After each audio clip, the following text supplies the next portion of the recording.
Hey guys, Poplar Mechanic here. Today we're going to be looking at the Echo 2511T. I finally decided to purchase this saw.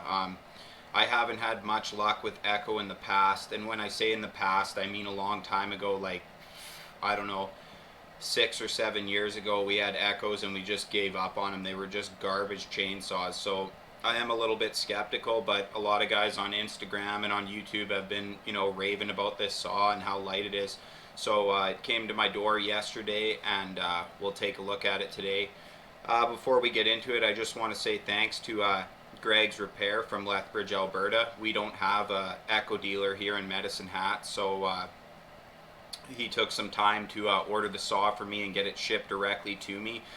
Really good customer service. I really appreciate the time he spent on tracking down the saw and understanding that I wanted the saw and what I wanted it for.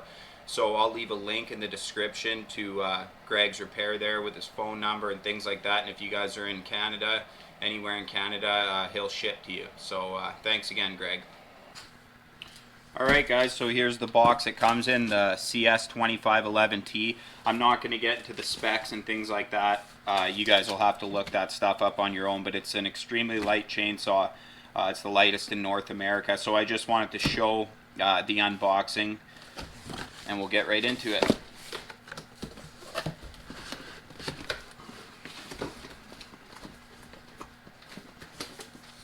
So you get a pretty good size user manual with your saw, operator's manual.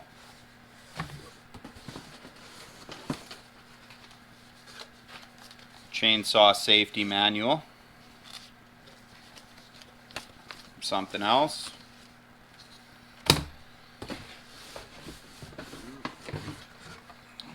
You get the Echo bar guard. I ended up going with the 12-inch. You can get the 12 or the 14 when you get this saw.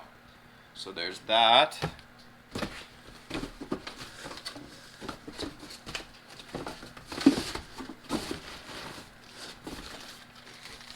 Okay, in addition to that stuff, you get this, which we won't be needing. It actually comes with an Oregon chain, 3/8 pitch, .50 or 50 gauge, whatever you want to call it.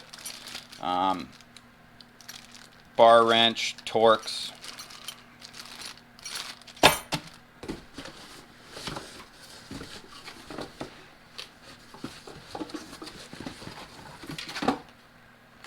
And here's the saw. Anything else in here? Oh.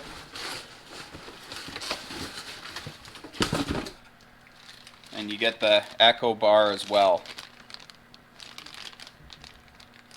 I think that's everything in here. Let's have a quick look. It looks like everything. Okay, so starting off looking at the saw here, wow. Like, this thing is so small. I can't believe how small this saw is. Like, I've seen it online and I've seen people review it, but I just, it's unbelievably tiny. I cannot believe it. It's just so light. You could just throw it around. Feels quite ergonomic too. It feels good in the hand. It's a little heavier in the back end, but that's right now. Once you put the bar and chain on, it's obviously going to balance out a lot nicer. It feels like a well-balanced saw. Yeah, no, it's just a really good looking little saw. I can't wait to mod it.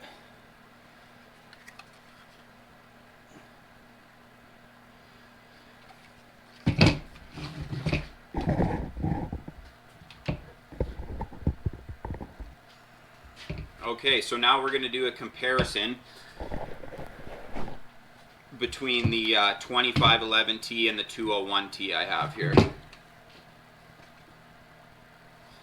So here's the 201. So this is, what guys climb with standard. I've been climbing with my 200T. It's a little bit lighter than this. It's a good saw. But anyway, so here's your bigger stuff. And here's the Echo.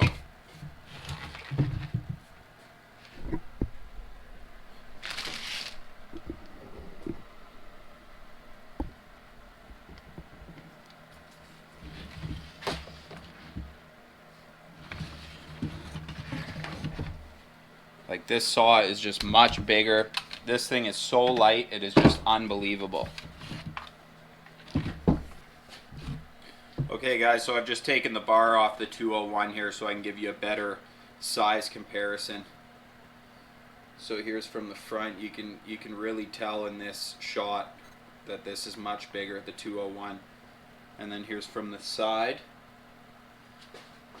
and then from the back, trying to keep them about the same.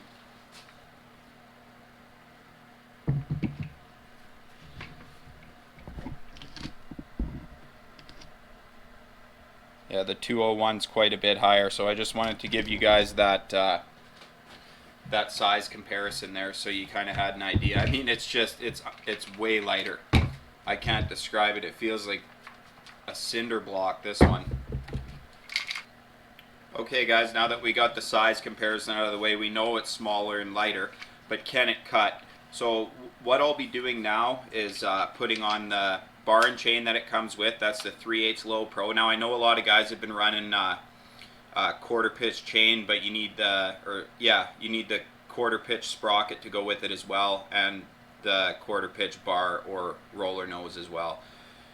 So I've actually ordered that. I've ordered the quarter pitch chain and the quarter pitch sprocket, and unfortunately I was only able to get it from the UK for the 8-tooth sprocket for this thing. So I just wanted to mention that. So eventually that's what I will be running. That's what I was planning to run, but I'm still going to try it with the 3/8. I think this is more of a speed thing than a torque thing, but the reason I wanted to do some cuts with it with this is because I'm gonna do these cuts. You know, I'm gonna bring a piece of wood in here, cut it, we'll see how it operates, and then after I mod it, then I'll have something to go from. So we'll start with that. I'll put the bar and chain on, and we'll cut some wood. Okay guys, so I've got the saw started now, got the bar and chain on it, looks really good. I grabbed a few pieces of wood from outside. It's really cold out right now. So I got some ash, which is some harder wood from around here, some green ash. Okay, and then I've got some poplar. Okay, so I'll lock these split rounds into the vise, and then we'll cut them and see how it cuts. Okay guys, so I have the piece of wood locked in the vise here. One thing I do want to point out is the oiler adjustment here. Right here. You're going to want to open that up all the way. You're going to want her to the plus side completely because it wasn't turned up all the way, and you're going to want it up all the way. So I let her warm up for a bit. Let's cut into this poplar and see what she does.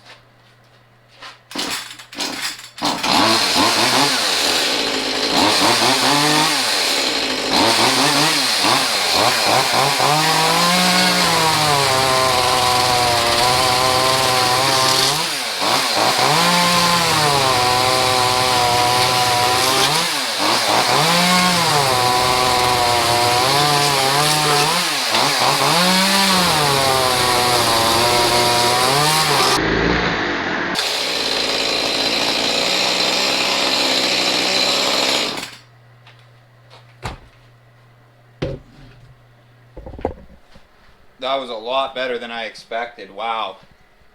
It's oiling really good too, you can tell, you know, but I would definitely recommend keeping that wide open for sure. Chain's a bit loose, I'll have to tighten her up a little bit after those first few cuts, but I was really impressed with that. So now I'm just going to sweep up these chips, and then we'll try her on some hardwood. Alright guys, so let's drop it into this ash, and we'll see how she does in hardwood.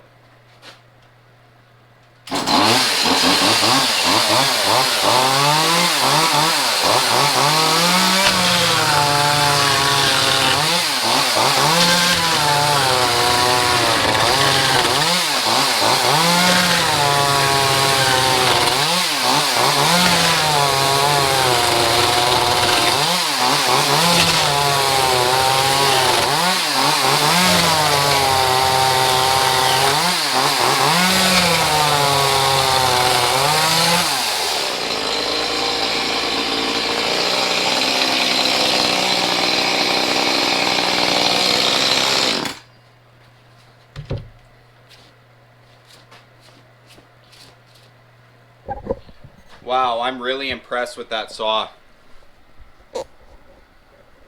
It's got a little more pop stock than I thought it would. Once I modify it, it's going to be a little powerhouse. I can tell I may even be able to do some small removals with it, complete removals. But anyways, guys, I'm really impressed with the way that this thing cuts. I've adjusted nothing. This is how it came. So once you break it in, if you don't plan on modifying it, once you break it in, you just give it the carburetor a little bit of adjustment.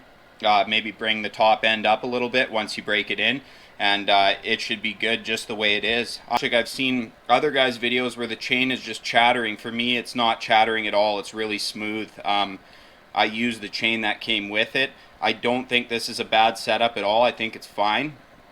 Although I am looking forward to getting my Sugihara bar and my quarter pitch sprocket. And so guys, my overall impressions with first cuts with this saw are really good. I really like this saw. It oils a lot, and that's what I like, is when you get to sappy trees or dry dead trees, you need that oiler working to have that chain spinning.